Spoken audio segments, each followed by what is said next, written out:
once again, for no particular reason, bringing up certain people in history that are important.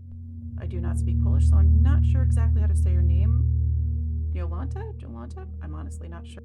As you can see from the information above, she has honorary citizens for the city of, I'm not even sure how to say that, and is known as the Silesian Aaron Brockovich. Part of her work involved her going to a district clinic where she noticed a number of symptoms and ailments that suggested heavy metal poisoning, which she reported to the provincial medical consultant for pediatrics.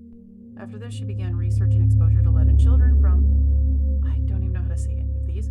More than 4.5 thousand children were tested. Already after receiving preliminary results, it turned out that the scale of the problem of lead poisoning in children in the area was huge, and the results of the research were frightening. It's also worth noting in the 1970s, Poland was behind the Iron Curtain, as it were.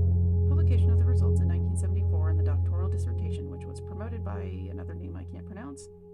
There had been pressures, warning talks, and even threats to backtrack on these actions. The university authorities, despite the high rating of the promoter, did not allow the defense of the doctorate or the publication of the obtained results. All copies of the dissertation mysteriously disappeared. However, the battle for improving the health of children brought significant results. The treatment of thousands of children affected by the lead threat in sanatoriums was organized. The municipal council also decided to demolish the houses standing closest to the chimney of the steelworks in Pavel, I'm not sure. Quote, buildings are in a zone that poses immediate threat to the life and health of residents. The displaced received new apartments, and the authorities finally noticed the problem of environmental contamination. 200,000 tons of land were removed from the area near the steelwork. She worked as a doctor until 2011 and passed away in 2023, 3 years ago. In June 2021, the University of Silesia, in that name, awarded her the title of honorary doctorate. During the ceremony, the rector of the university said that she symbolizes how we would like to perceive science, a science that learns about the world and reality in order to improve life, to improve the world, to save people. The award of the honorary doctor not only honors the doctor's achievements, but is also a form of repayment of the debt for the fact that her scientific work could not see the light of day. For political reasons, it was blocked so as not to spoil the positive picture of the power and economy carried out in this area, with a threat to the life and health of the inhabitants. Recently, Netflix released a mini-series about this doctor that I highly recommend.